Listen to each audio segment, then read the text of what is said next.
Hi, welcome to another episode of Mike's Collection. I'm Mike, and I'm not going to be talking about a specific part of my collection today. This is just going to be one of my general episodes where I talk about the movies I've seen, the comics I've read, and the toys I've bought. And I usually like to start these episodes off with a little bit of news. If there's been any major toys announced or movies announced or anything like that. And not much in the way of movies or comic books to talk about. With toys, there have been some recent announcements and toys that have recently gone up for pre-order. So one of the ones I'm excited about is the Avengers Endgame Wave 2 figures. So that consists of Beta Ray Bill, that's kind of the horse-faced Thor, a new War Machine, Union Jack, another member of the Serpent Society, which is Rock Python. Then there's a comic book accurate Loki.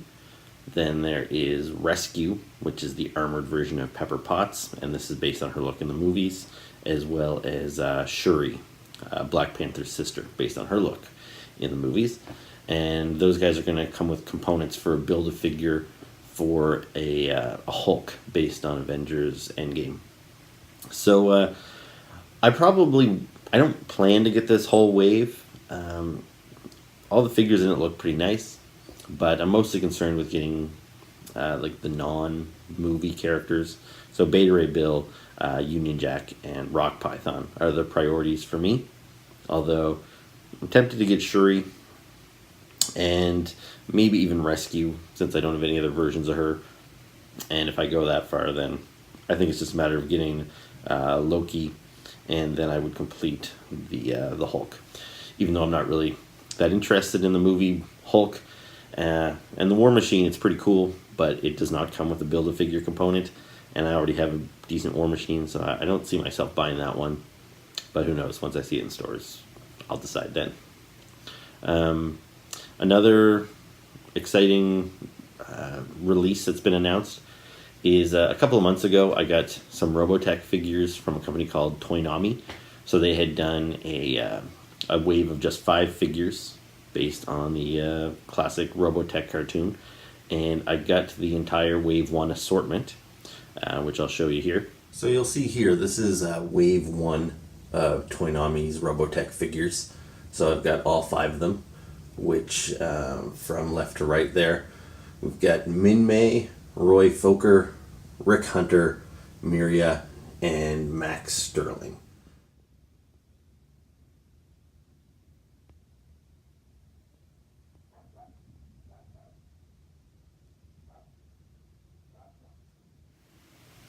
So I really like those Wave 1 figures. When I first saw the images online for the pre-order, I was a little worried about them because some of them looked a little wonky. The face sculpts were kind of weird. But when I actually physically saw them, I actually thought they all looked pretty great. So I picked those up, and I decided to keep them carded just so I could display them on my wall. And I was hoping that we'd get a Wave 2, but I wasn't sure. So Wave 2 has come out, or gone up for pre-order, I guess. And so it consists of Ben Dixon, Captain Glowval, who's never had a figure before, Claudia Hayes, who never had a figure before, and then Lisa Hayes, Claudia Grant, I think, yeah, and then Lisa Hayes and Rick Hunter. So this will be the second Rick Hunter because he was in the Wave 1 assortment, but this is him in a kind of a different outfit, and we've never had a figure of him in this outfit before. So yeah, I think it looks pretty cool. So I'm excited about this whole wave. The sculpting on some of them doesn't look great either in the promotional images, especially Ben Dixon. But again, fingers crossed that the final product looks a lot better than the preview images. So yeah, excited about that. And the last little bit of toy news that feels worth mentioning is Super 7, which is the company that makes Masters of the Universe figures these days. They are currently doing pre-orders on Snake Mountain. So Snake Mountain was one of the play sets from the vintage toy line, Castle Grayskull being the first one, and that was kind of the good guy headquarters, I guess. And then Snake Mountain came out, and that was kind of Skeletor's headquarters. So I still have the vintage one, which I'll show you here. So this here is my vintage Snake Mountain. So you can see here I have it displayed along with the vintage Castle Grayskull with my Masters of the Universe Classics figures. And I think it makes for a nice little backdrop, but you can see how ridiculously out of scale it is with the figures. So yeah, it's cool. I'm glad I still have this vintage one, but the new one would be nice. Yeah, so the new Snake Mountain, it is gigantic compared to that old one. They're saying it's 4 feet tall and 3 feet wide. It looks awesome, and Snake Mountain is one of the few playsets I owned as a kid. Like, my brother Doug owned Castle Grayskull. My brother Doug owned some of the bigger Star Wars, like the Hoth playset, and my brother Doug owned the G.I.Joe headquarters. So that was fine, and we shared everything when we were kids, but Snake Mountain was mine. So I kind of had a little bit more of an attachment to that one, I guess. So if there was one vintage childhood playset that I would be tempted to buy over again, it would be Snake Mountain. I'm more tempted to get Snake Mountain than I was when Mattel put out a revamped Castle Grayskull a few years back. But the price is probably gonna keep me from buying it. It's $600 American, which is already, that's a crazy amount for a toy that doesn't really do anything. At least the old vintage toy had kind of like an Echo mic. This one doesn't have that. There's not really much in the way of play features. It's got some neat little add-ons, like it comes with a throne for Skeletor, and it comes with a table and a ladder, but really not a whole lot of accessories. Doesn't come with any figures. And yeah, $600. And for me, being in Canada, the conversion right now, I basically pay $1.30 for every dollar. So yeah, for me to order that for $600 American, plus Super 7 hasn't even said what the shipping would be to Canada. They've said it's $150 anywhere in the States. So I could probably expect $200 to ship to Canada. So $800 American with the conversion. I don't even know. Plus, I'd probably get dinged on customs charges when it came over the border. This thing's going to cost me over $1,000. I really don't think I can justify it, but it's cool as hell. And they're trying to meet funding goals. If they don't get their funding goal, they're not even going to produce the thing. And as of their last announcement, it was 55% funded. So we're more than halfway through the month, and we just passed the halfway point on the funding. So yeah, if it's something that you can afford, then I would encourage you to go pre-order one, because I'd really like to see this thing made, even if I don't have one for myself. So yeah, that's it for toy news, I believe. So let's take a look at the new toys that I got this week. So the first toy that I got this week that we can take a look at is the Transformer 6-gun, and this is from the Siege line of figures. So there you can see some cool artwork. Yeah, so let's pop him open. Alright, so here is 6-gun. And I think he's named that because he is comprised of 6 different guns. I actually wasn't familiar with this character.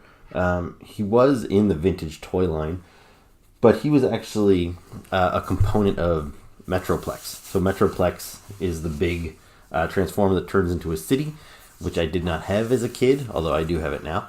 But I guess you could take all of his various guns and snap them together to make this separate character. So yeah, as far as I know, he was never featured in any comic books or cartoons or anything. So yeah, since I didn't own the toy, this guy wasn't on my radar at all. But when I saw he was coming out as part of the Siege line, I thought he looked really cool. He actually reminds me of one of my all-time favorite Transformers. This is First Aid. So yeah, color scheme and even head design, they look kind of similar. So yeah, I thought 6-gun was pretty cool. Definitely a step up from the vintage toy. This one has a lot more personality. And yeah, I just really dig the look of him here. Now he transforms into this thing, I guess. Some sort of hovercraft or spaceship. I don't know. And you can see here, he can also be broken apart, and the various components can be used to kind of soup up one of your other Transformers. But since I like his robot mode so much, this is how I will be keeping him displayed, just like this. So yeah, there's 6 gun. So next up I've got some Marvel Legends. So this is Night Thrasher, and he is one of the new warriors. And this is part of the Kingpin Build-A-Figure wave, which is technically a Spider-Man wave. And the new warriors do have some connections to Spider-Man. So anyway, let's pop this guy open and take a look at him. Alright, so here is Night Thrasher out of the package. And yeah, he looks pretty awesome.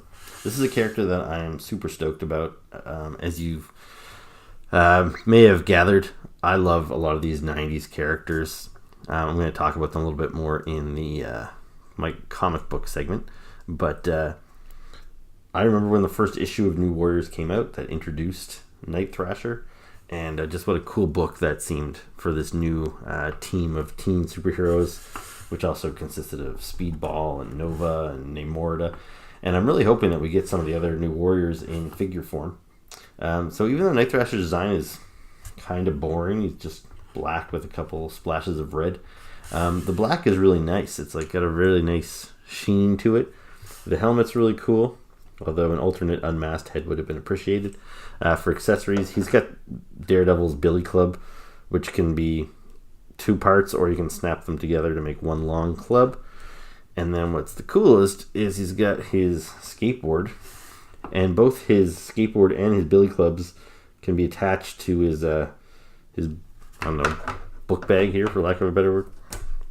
So yeah, that all snaps there. And yeah, the skateboard, the wheels really turn. Now, it'd be nice if he maybe had some pegs on there so you could actually stand on the skateboard. It's maybe a little out of scale with him. Looks a little small. But still, that's pretty rad. And yeah, cool figure. I dig it. So from that same wave of Marvel Legends as Night Thrasher, I also got Black Cat. So here she is.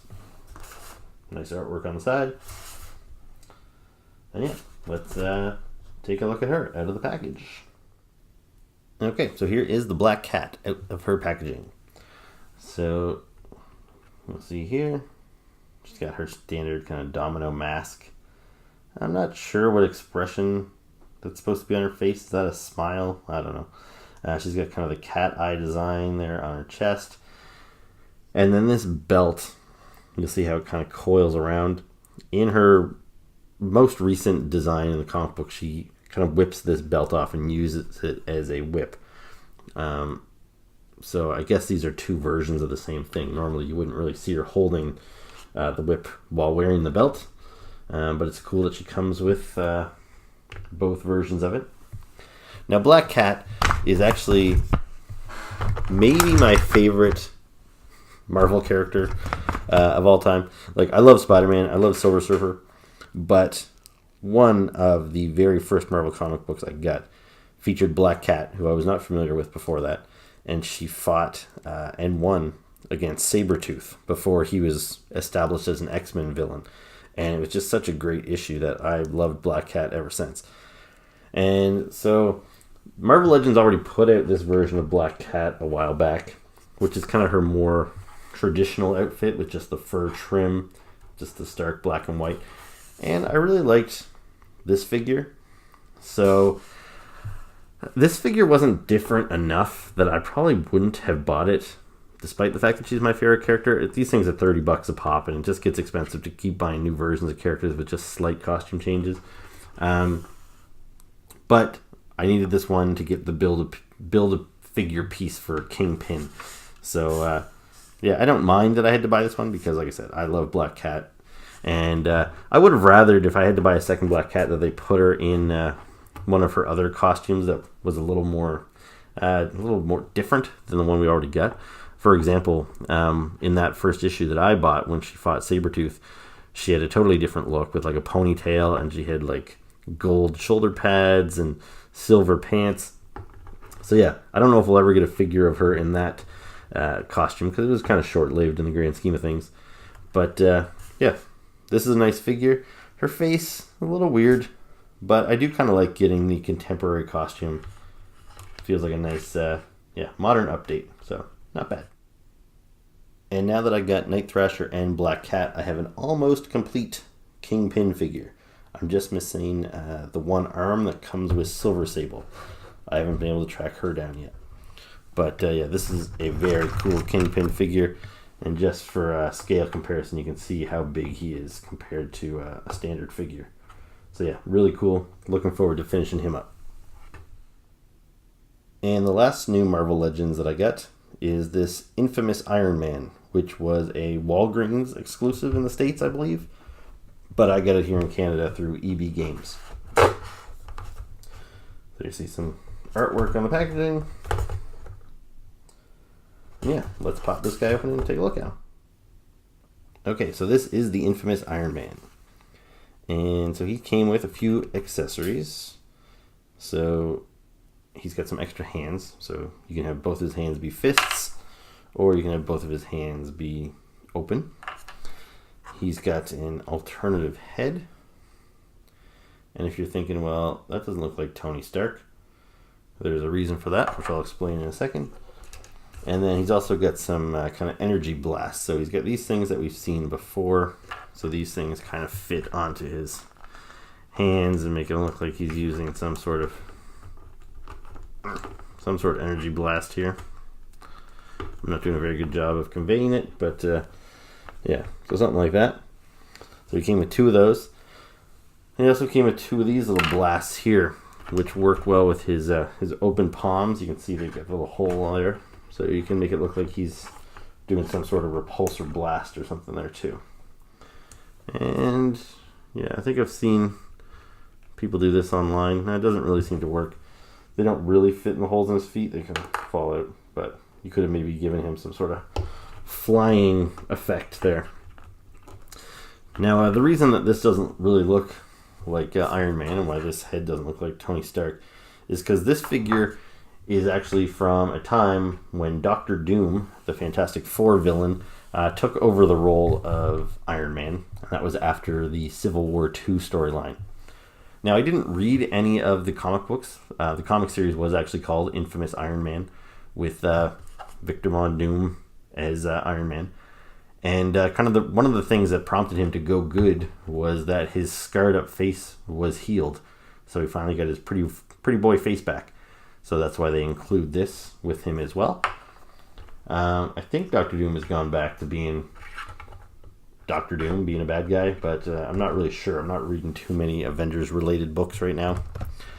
And while I think this figure's cool, and it's for, kind of a short-lived storyline, kind of in the grand scheme of things, in the, 50-plus years of Dr. Doom history, this is just a blip on the radar. What I'd really like to see is a Marvel Legend of Dr. Doom in his classic outfit, like this little 3 3/4 figure I have. But he's such an important character in the Marvel Universe that I'm sure we're going to get this figure in the 6-inch scale soon enough. So it's just kind of a neat little oddity. The infamous Iron Man version is it's pretty cool. It's a neat look. So yeah, there you go.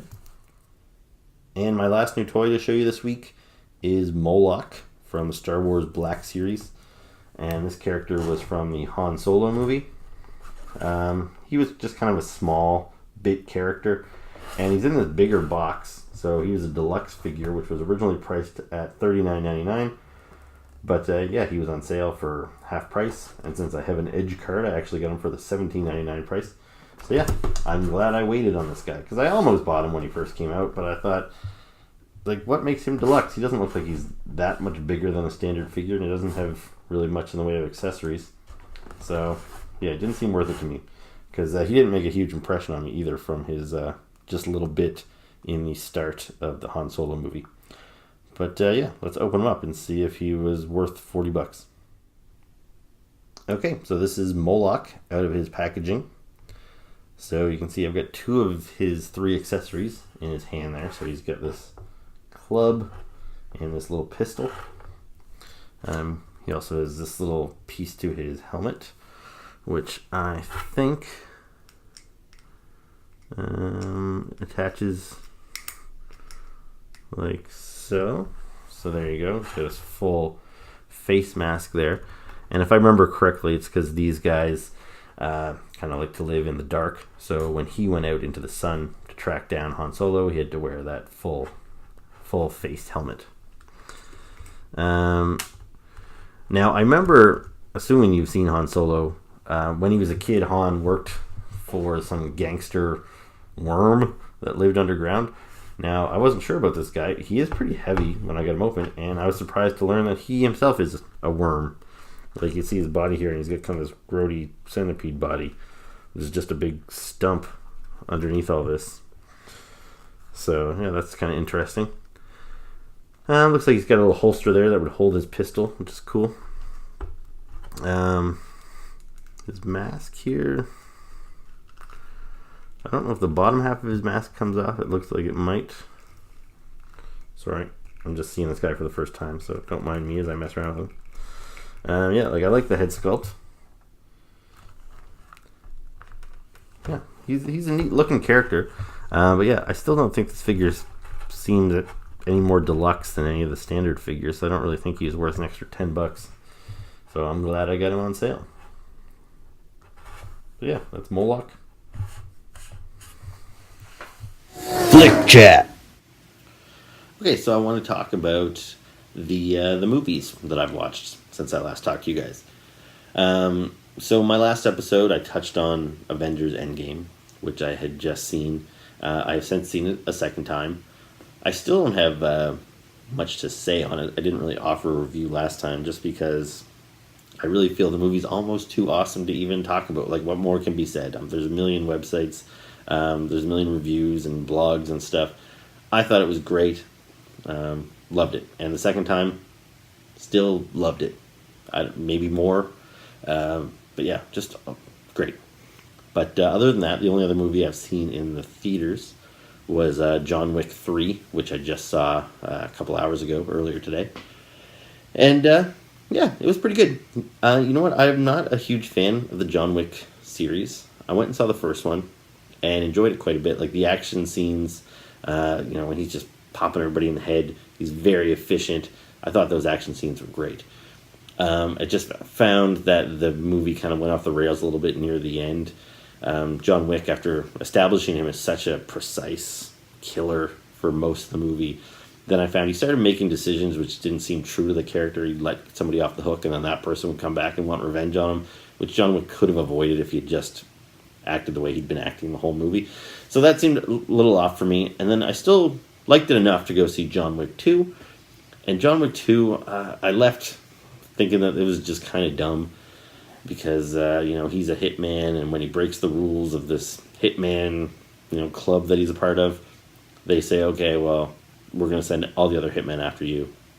And the end of the movie's with John Wick's on the run, and everybody in New York seems to be a hitman. Like, mothers pushing their strollers, just push the stroller aside and pull out a machine gun and start shooting at them. And I thought it was too silly. Like, there's no way I could buy into every hobo on the street and everybody playing violin in the subway station was an assassin just waiting to take out John Wick. So I thought it was corny. So now this third one's out. I debated on whether I'd even bother to see it, at least in theaters. And it was really just a matter of I kind of wanted to go see a movie today, and there was nothing else playing. So I was like, yeah, I'll go see John Wick. So I actually just went by myself. And I think going in this time, I was expecting it to be kind of stupid and silly, and my suspension of disbelief was, I guess, where it needed to be. Because I enjoyed this one quite a bit more. This was maybe my favorite of the bunch. Great action. Storyline is pretty minimal. It's just one action set piece after another. But it was just a great action movie, kind of like The Raid. If you've seen the Raid movies, Raid 2, I thought was amazing. And this is kind of like that. It's just one awesome action scene, one with motorcycles, one with horses, one with dogs, just crazy shootouts, lots of martial arts. Yeah, there was lots of cool stuff in there. So I'd recommend John Wick 3 Parabellum. Also, in the past week or so, I've watched a couple things on Netflix. I watched the new Ted Bundy movie with Zac Efron. It's called Extremely Wicked, Shockingly Evil, and Vile, which is kind of a ridiculous title, but I thought the movie was pretty good. Zac Efron did a really good job. He looks like Ted Bundy in this movie. But there was another Ted Bundy movie that came out in the early 2000s. It was part of a whole series they did. Some company made these kind of biopics of all the serial killers. So I remember they did The Night Strangler, Dahmer, Gacy, Ted Bundy. And I actually thought they were, for the most part, all pretty good movies, even though they didn't really have known actors and they were low budget. But yeah, I really liked that Ted Bundy movie, and it gave you a bit more of a bigger picture. This one with Zac Efron kind of focused more on his court hearings and stuff, and his trial, and didn't really show any of the murders and stuff. So you could, if you didn't know anything about Ted Bundy and you just went into this knowing that this was based on a true story, you know, he's saying he's innocent the whole time. And since they never actually show him killing anybody, you might have believed it, saying, like, was this guy falsely accused? As opposed to, say, the older movie where it showed all of his horrible actions. Anyway, both of them are worth a watch if you like serial killers. And the other movie I watched, also on Netflix, was one called Mid-90s that was written and directed by Jonah Hill. And I remember when I first saw the trailer for this a while back, I really wanted to see it. It looked like it was very similar in tone and style to the movie Kids, which came out in the mid-90s. And that movie was about just a bunch of skateboarding, drinking kids that are having sex and doing drugs. And it was kind of shocking. Like, it was a controversial movie at the time, but the kids all looked like real kids. Like the director, Larry Clark, just cast real kids that weren't established actors. And so seeing them do these things was pretty shocking. But I was a skateboarder in the mid-90s, and even though I wasn't in New York and didn't get in crazy fights and have friends dying of AIDS and stuff like was happening in Kids, I still found a lot of things in that movie relatable. And mid-90s, it's definitely inspired by Kids. Like, there's scenes in mid-90s that I thought, you know, this seems like it could have been in Kids. Just a bunch of, you know, children skateboarding around, drinking. Very similar in a lot of ways. This one's not as hardcore, not as controversial. And yeah, the storyline is pretty, like, I don't know, small in scale. It's about a little kid. He feels kind of out of place. He doesn't really have a group of his own. He sees some skateboarding kids, and he kind of slowly works his way into that group. And yeah, that's kind of the whole arc of the movie. But yeah, I liked it a lot, and it made me nostalgic for the 90s. So yeah, that's Flick Chat. Comic bookin'. Okay, so this is the segment of the show where I talk about the comic books that I've read. And I've actually read quite a few recently. So I'll just do kind of quick little snippet reviews of things. So first one I've got is Kaiju Max. This was season 4, issue 6.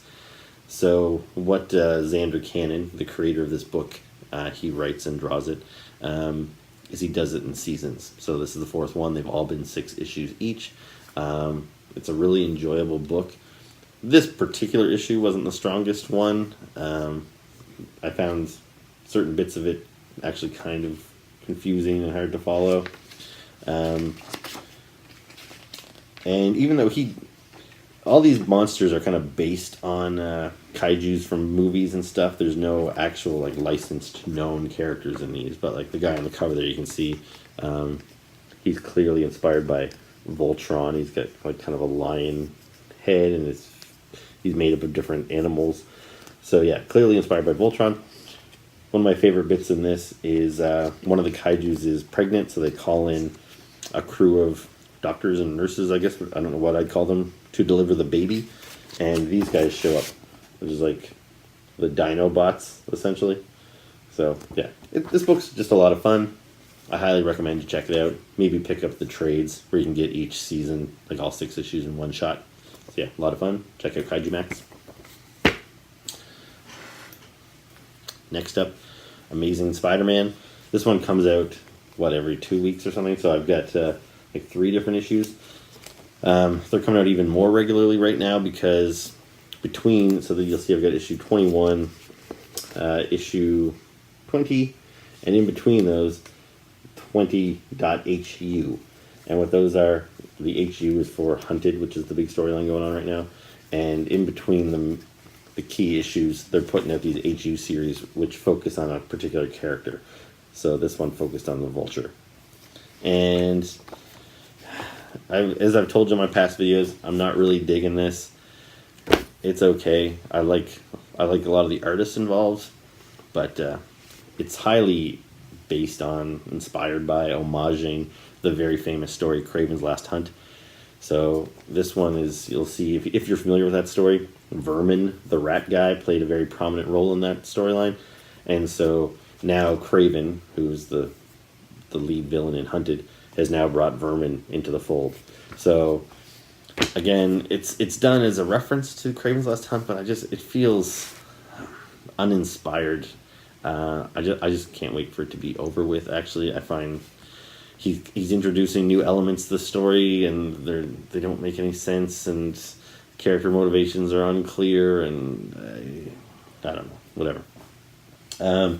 I also picked up Spawn 296.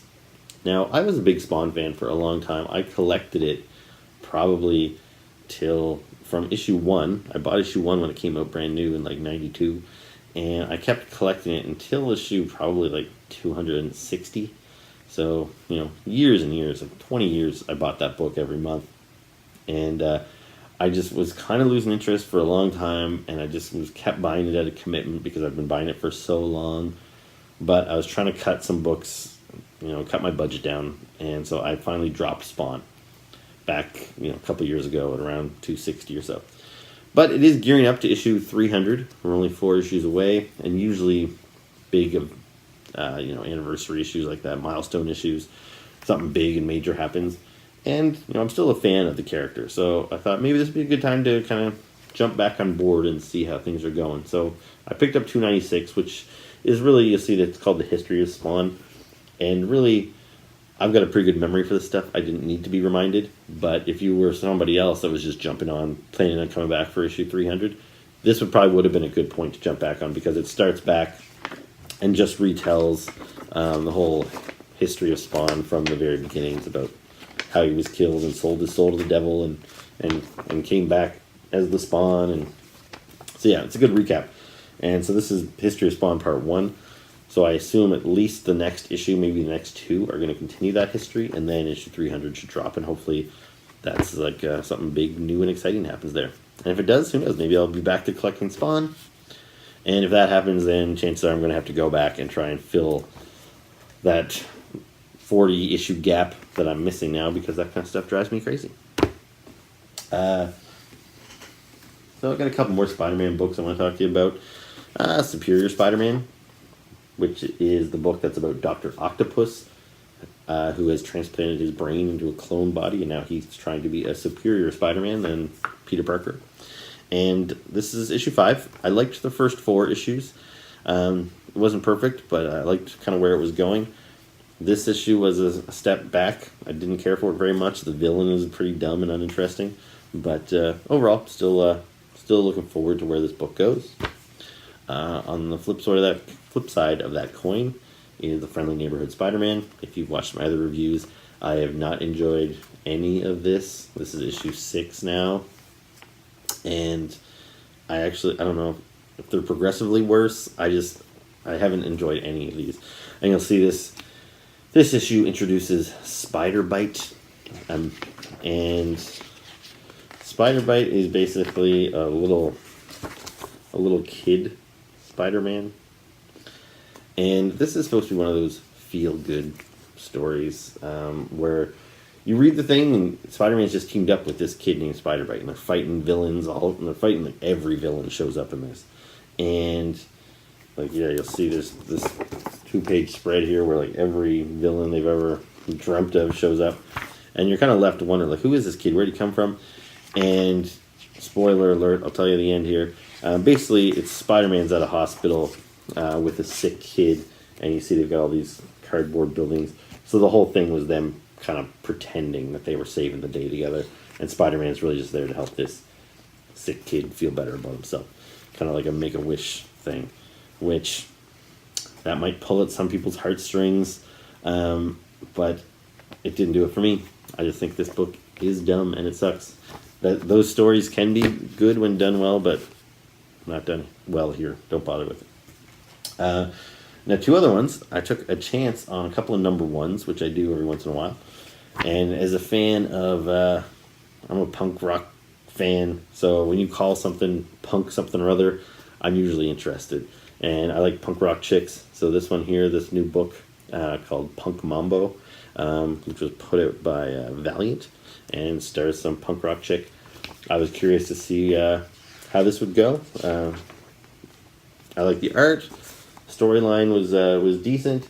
As an issue 1, though, it's kind of begs you to pick up issue 2. Like, you're kind of left a little confused about what's going on with this. There's a cliffhanger, though, so you want to know more. And I might pick up issue number 2 just to really make up my mind, because if I had loved issue 1, I would not buy issue 2, and I would just wait for the trade paperback so I could have the whole collection. That's generally how I like to collect new stuff. I don't really like to start picking up new monthly books.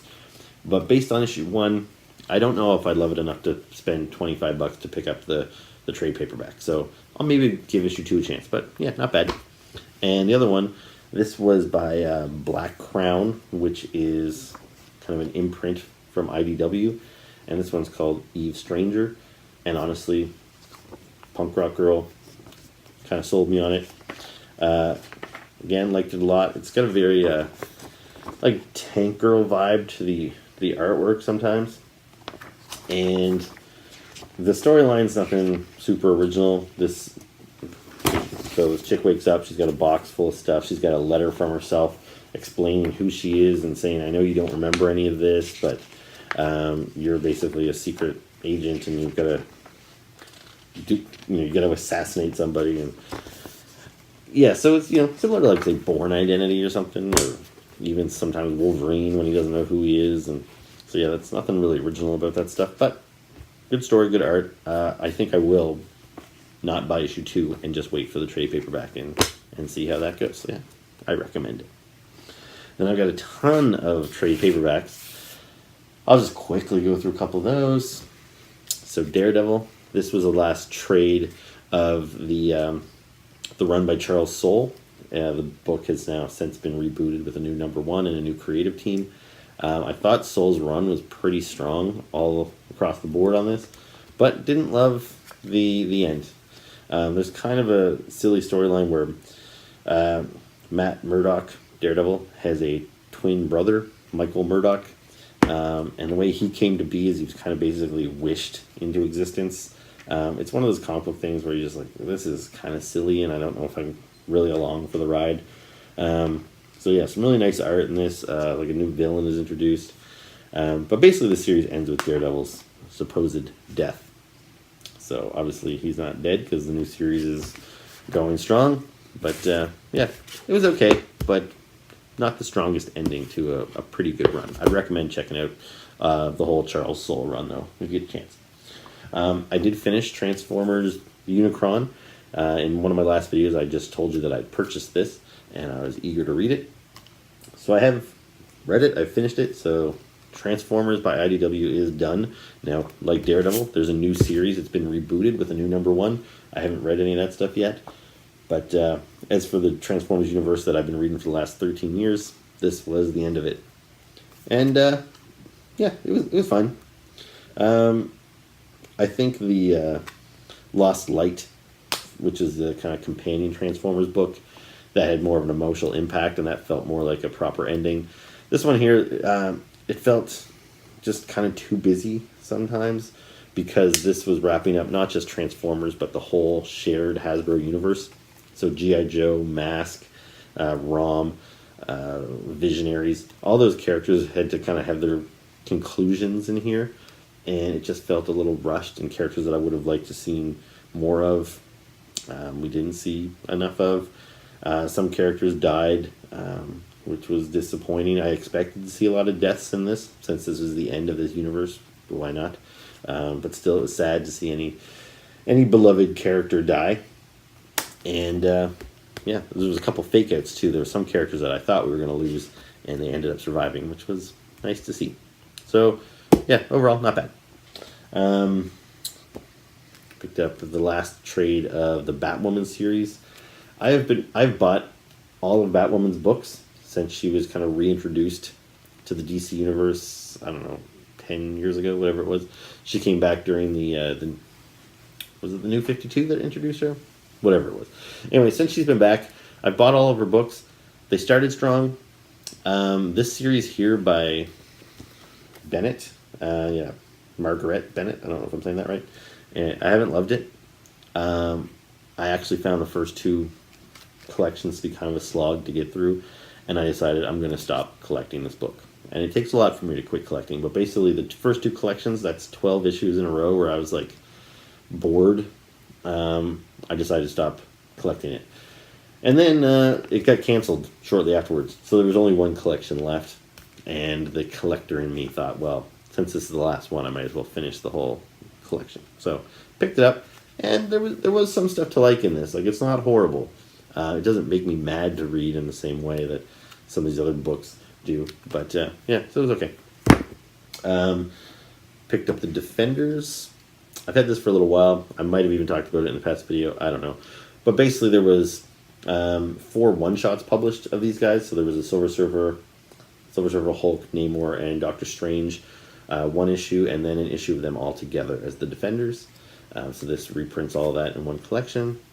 I thought all of them were okay, but like Silver Surfer is one of my favorite characters, so I was really kind of hoping for more from this.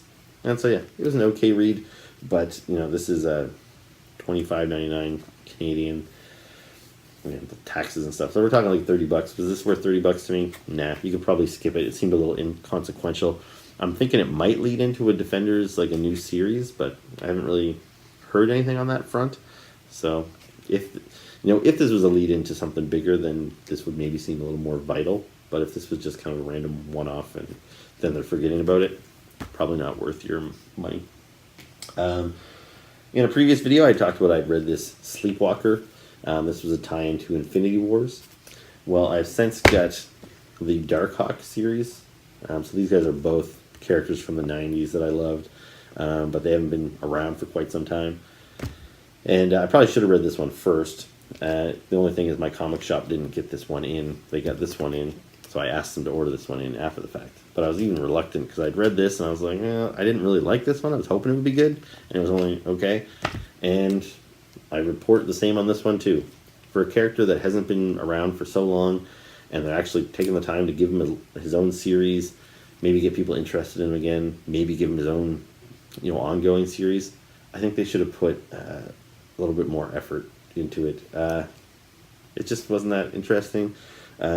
Another character from the 90s actually came back in this too that I was excited to see. We get Death's Head back. But he looks weird. So, there's Death's Head. You can see him there with the big crazy teeth. And, he looks close to what he's supposed to look like. But in the back of this collection, they do a reprint of all the various covers. And, that's what Death's Head's supposed to look like. So they obviously know what he's supposed to look like. I don't know why they changed him and made him look worse. This is what Death's Head is supposed to look like. But, one of the problems I have with this is Darkhawk is part of a group, an alien race called the Raptors, and they all look the same. You can't tell. There's Darkhawk with a group of Raptors that have apprehended him, and they literally all do the same costume. And Darkhawk, I think he even goes through 2 transformations in the series to change up his armor, and it's barely noticeable. I can't even tell what they did different. But this guy punching out Darkhawk's heart, he looks just like Darkhawk. You can tell me this is Darkhawk and this is the bad guy. I don't know. It was okay. I also picked up this Star Wars Age of Republic villains. I also picked up one Heroes, but I'm not finished reading that one yet. But this was basically 4 one-shots. So an issue about Darth Maul, Jango Fett, General Grievous, and Count Dooku. So these guys were all villains during the Age of the Republic. And then there was, like I said, 4 issues of the Heroes from the Republic. So they've also collected that. And they're going to be followed up by 4 spotlight issues for Heroes of the Rebellion, which would take place during the original Luke Skywalker trilogy, and then there's Age of Rebellion, which is going to be set during the current trilogy. So all of these were decent, but they did all feel a little inconsequential too. Like sometime with these comic books that are set in the movie continuity, it seems like they can't do anything too drastic because it has to fit within the movie world. So like Darth Maul, who I love, I'm glad to see that he gets fleshed out in comic books, but he's obsessed with kind of hunting Jedi, but his presence wasn't known to the Jedi in Phantom Menace, so he kind of has to lurk in the shadows and he can't really do anything big and cool. So again, it's an okay read if you're a hardcore Star Wars fan, but none of this felt super important to the grand scheme of things. I also picked up a couple of G.I. Joe books. So the latest collection of Real American Hero, which is volume 22, I guess, and also written by Larry Hama, is a 4-issue miniseries called Silent Option. And Silent Option introduced Agent Helix into the Real American Hero universe for the first time. She's a character that was introduced during the Rise of Cobra movie line, and then she was integrated into the IDW comic books, which were included in that Transformers universe that just wrapped up. So she hasn't ever been introduced into the Real American Hero universe, which has been ongoing since the 80s, that Larry Hama has written essentially every issue of. So it's cool that he's introduced her. I also like a lot that he's using Bombstrike, who's a character that was introduced in the mid-2000s, and she's featured prominently in both of these books, actually. So both of them are decent. I'm always happy to read new Joe books by Larry Hama. Although, one thing I found that stood out to me in this is they were quite violent. And I know these guys are soldiers, but like some Joes from my childhood, like Alpine and Torpedo, are featured in these two. And they just bust into a room and they machine gun everybody up. There's blood spattering everywhere. At one point, they're rescuing some kids from some human traffickers. And when they bust into the room, the kids are torturing one of the traffickers. And the trafficker says, like, I'll tell you whatever you need if you save me from these kids. And the Joes get the information they need, and they leave them to the kid anyway. And they're like, do your worst to him. And it just... I feel like G.I. Joes need to be held to a higher standard. Like Captain America, they shouldn't want to kill everybody so wantonly.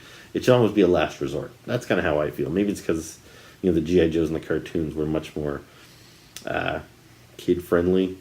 But even in the comic books written by Larry Hama, they've always had death and people have always been killed. But I found reading these two series back to back that it really did seem like the Joes were a little extra violent, and it seemed a little out of place. I don't know.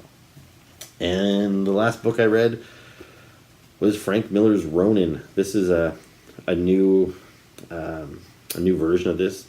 This series originally came out in the early 80s. And I've always heard about it being one of Frank Miller's important works, and I just had never read it before. So when I saw this came out this week, and for such a thick book, it was actually pretty reasonably priced at $25 Canadian.